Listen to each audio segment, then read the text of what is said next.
नमः श्रीवर्धमानाय निर्धूतकलिलात्मने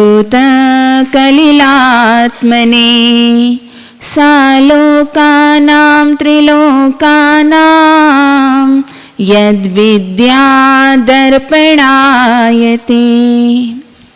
जय जय मुनिसंगनायक गुरुवर, जय जय परम वितरागी, जय जय दर्शन ज्ञान चरितधर, जय जय सर्वस्व त्यागी।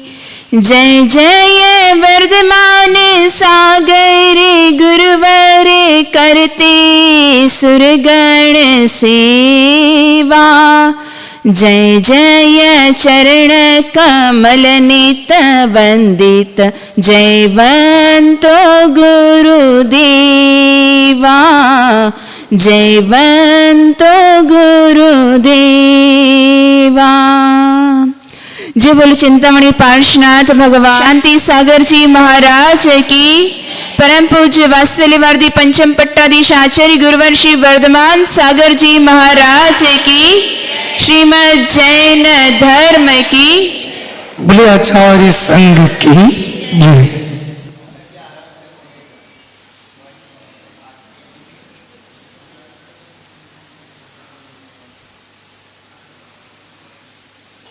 यह चातुर्मास का काल,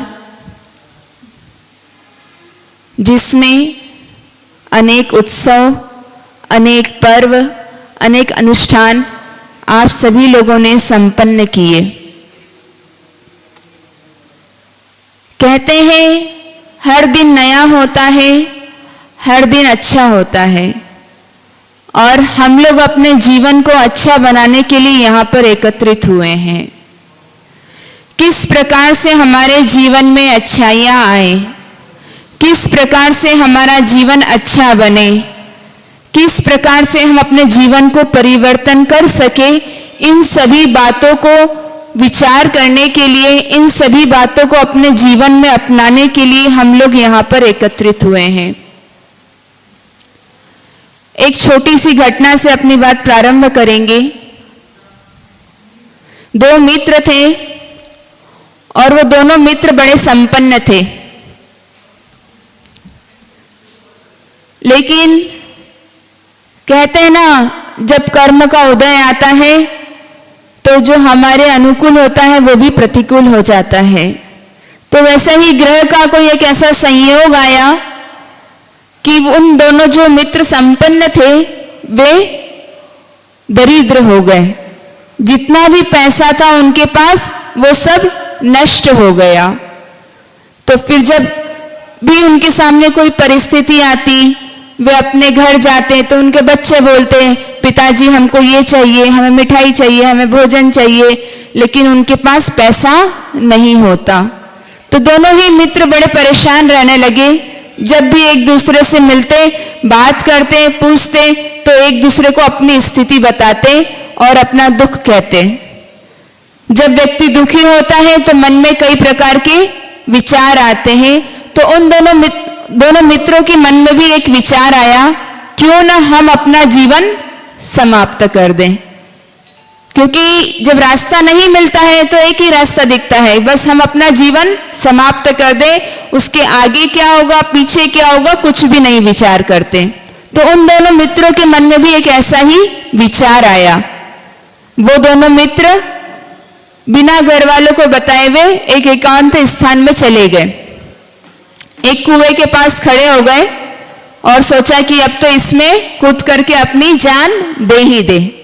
लेकिन उनके कुछ सद्बुद्धि जगी तो एक मित्र ने बोला, अरे मेरे को याद आया है कि जब मेरा एक कोई पुराना मित्र इस तरह से परेशान था तो वो एक मंदिर चले गया था।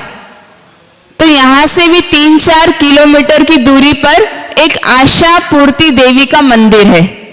हम भी दोनों जन क्यों ना वहां चले, अब इतनी जगह तो जाकर के आ ही गए हैं, एक बार उस देवी के मंदिर में भी चलते हैं, हो सकता है कि हमारी समस्या का समाधान मिल जाए। तो वो दोनों मित्र 3-4 किलोमीटर दूर उस मंदिर की तरफ चले जाते हैं।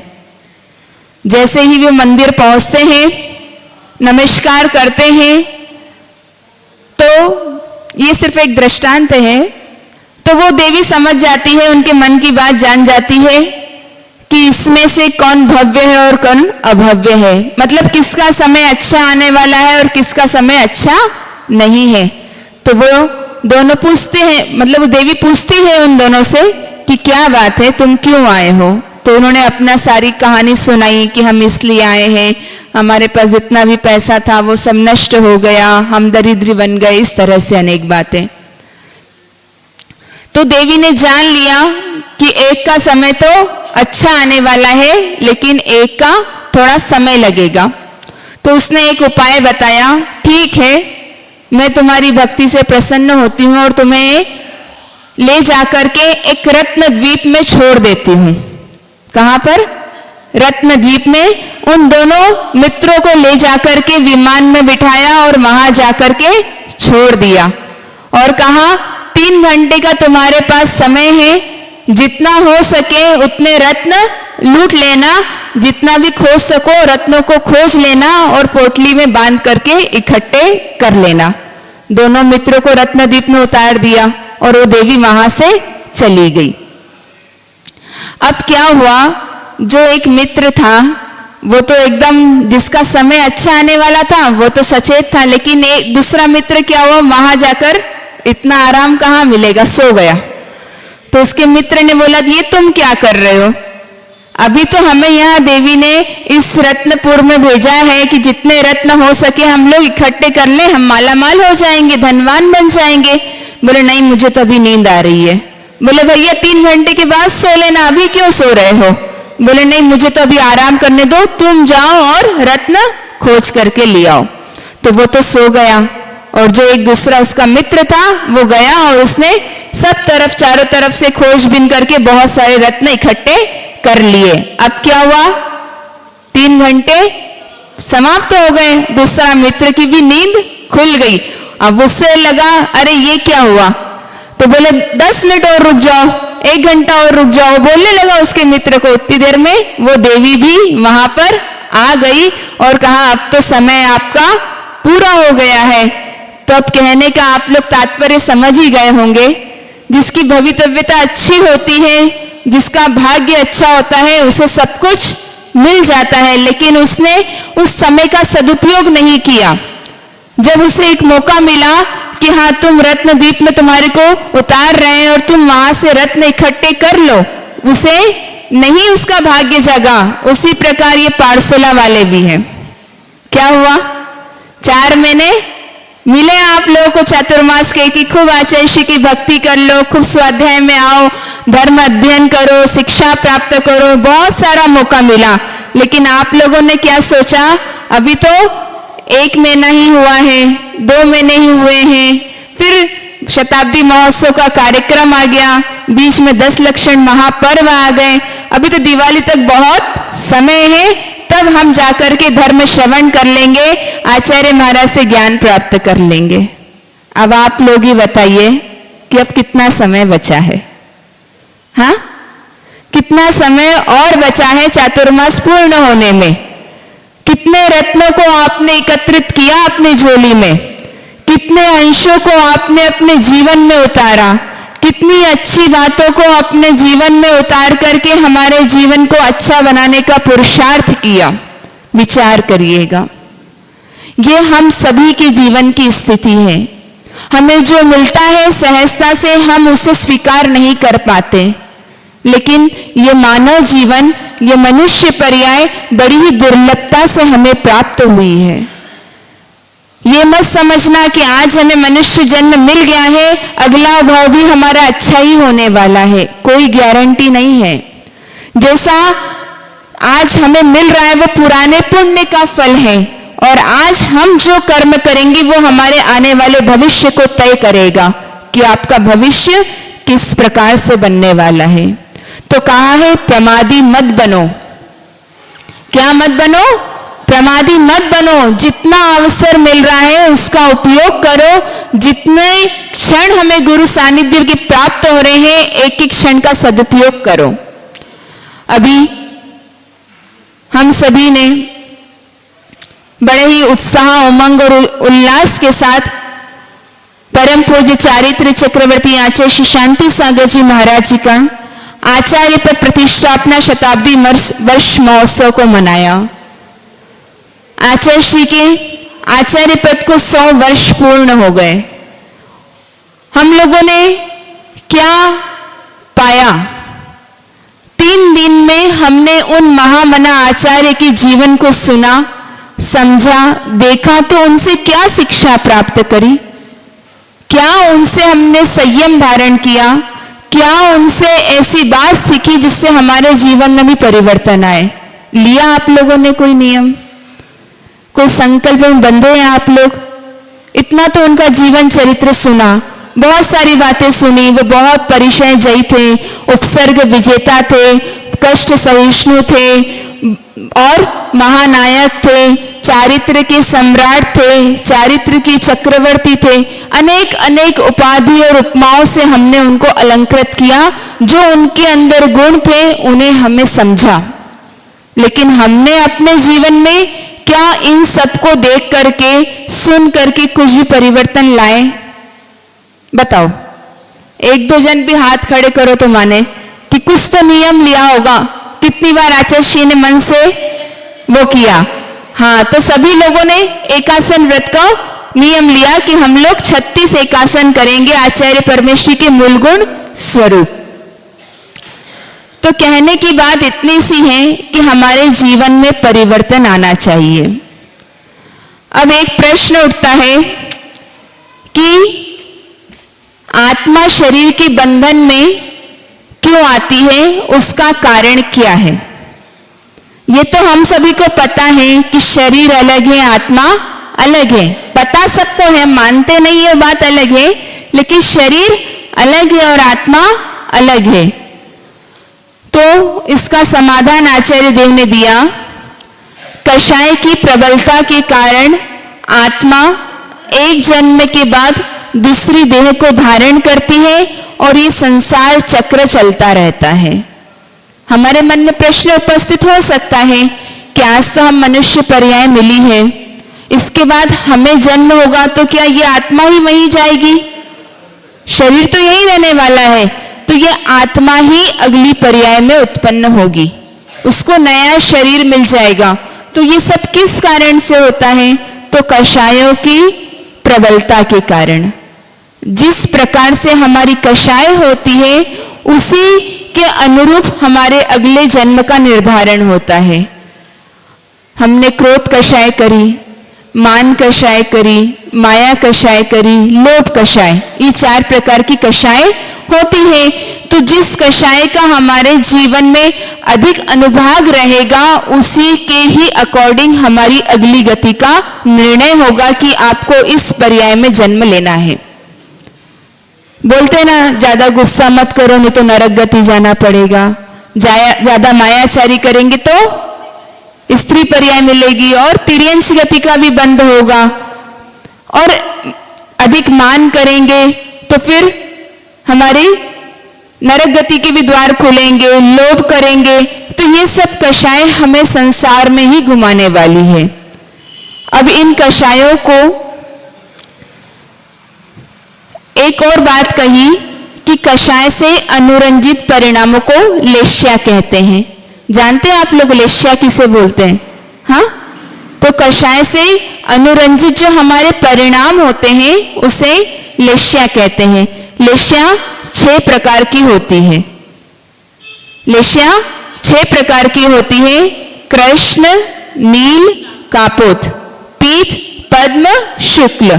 तो ये 6 प्रकार की लेश्याओं को आचार्य देव ने 2 भागों में विभाजित किया, 3 अशुभ लेश्या और 3 शुभ लेश्या। तो हमें क्या करना है? अशुभ से बचकर शुभ में प्रवृत्ति करनी है। तो अशुभ लेश्याओं को छोड़ना है, कृष्ण, नील और कापोत। और पीत पद्म शुक्ल, ये 3 शुभ लेशा को हमारे जीवन में स्थान देना है।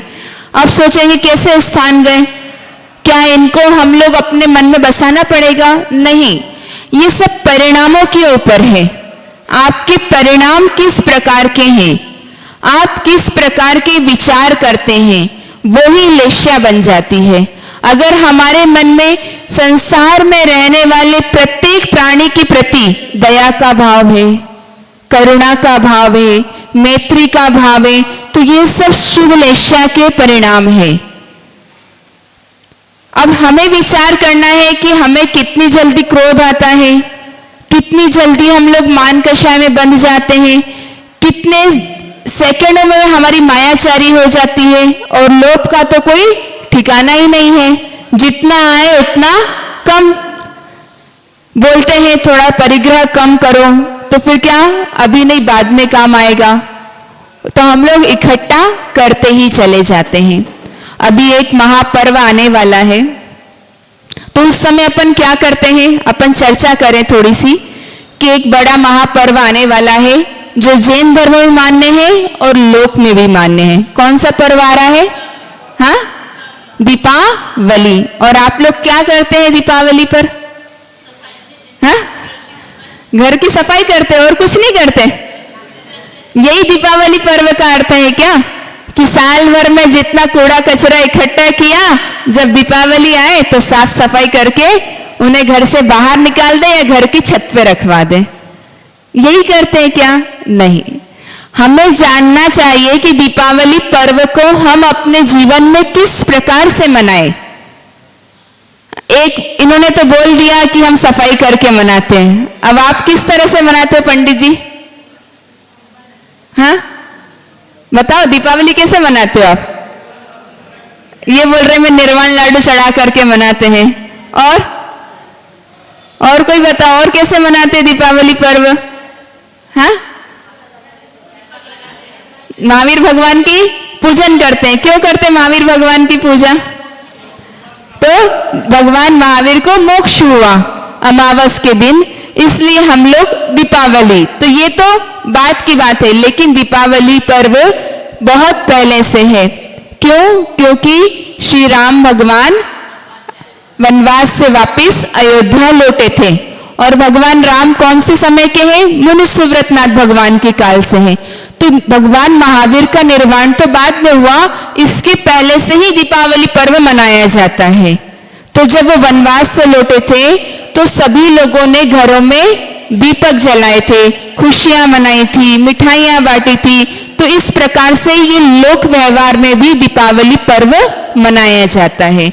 और हमारे जैन धर्म के अनुसार और क्या महत्व है ना, तो धनतेरस बोलते हैं अपन, जबकि वो क्या होती है? धन्यतेरस।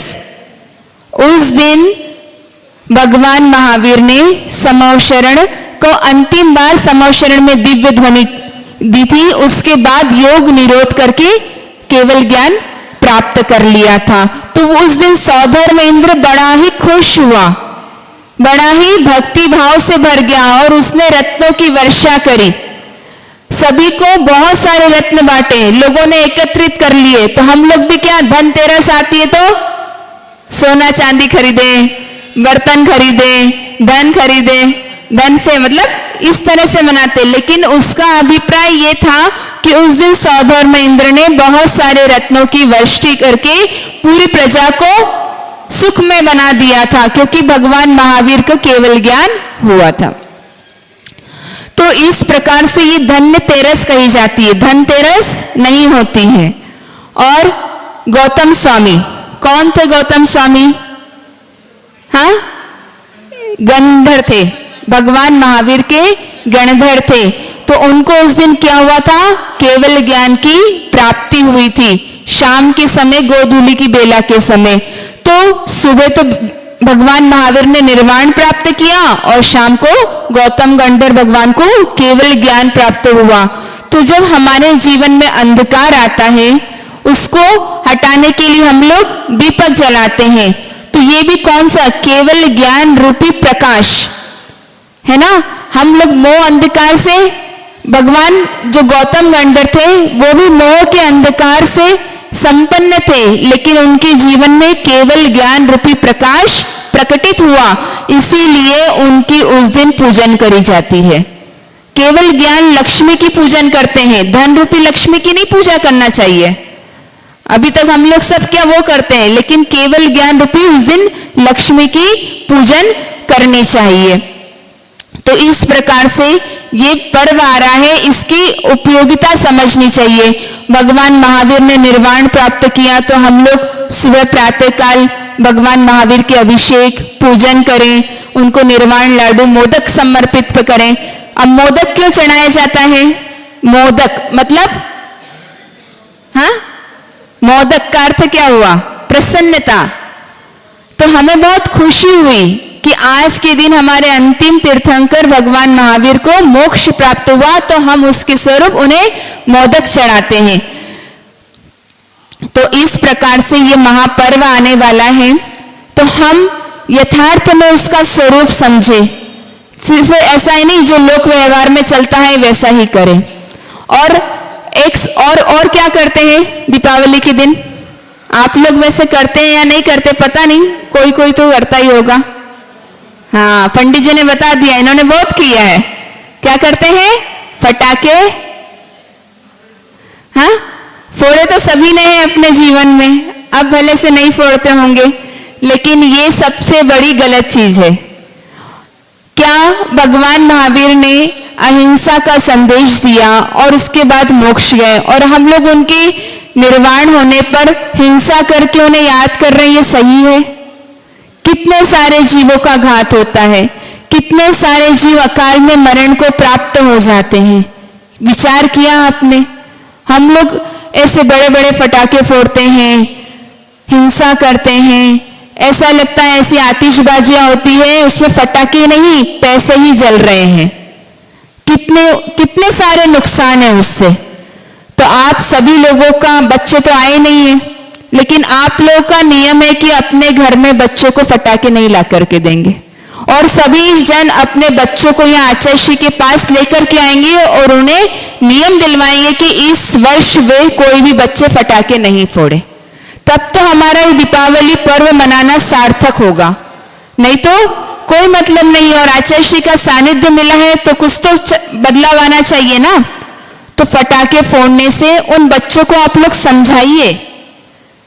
सिर्फ उनकी हर इच्छा पूरी करना ही माता पिता का कर्तव्य नहीं होता है, उन्हें सही और गलत का बोध करवाइए कि अगर तुम फटाके फोड़ोगे तो कितने सारे धन का दुरुपयोग होगा, उन फटाकों से कितनी सारी विषैली गैस निकलती है जिससे हमारे शरीर पर प्रभाव पड़ता है,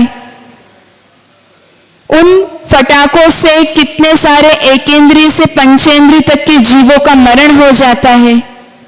जो उससे ध्वनि निकलती है उससे हमारे कानों की सुनने की क्षमता भी कम हो जाती है, और भी ऐसे अनेक उसकी हानियां हैं।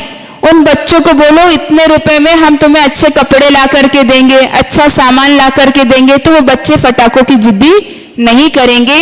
आप सभी अपने घर के बच्चों को आचार्य श्री के पास लेकर के आए और उन्हें इस संकल्प में बांधे कि इस वर्ष हम कोई भी फटाके नहीं फोड़ेंगे, तभी ये दीपावली पर्व मनाना हमारा सार्थक होगा। इन्हीं मंगलमय भावनाओं के साथ जय बोले परम पूज्य वात्सल्यवादी आचार्य गुरुवर श्री वर्धमान सागर जी महाराज की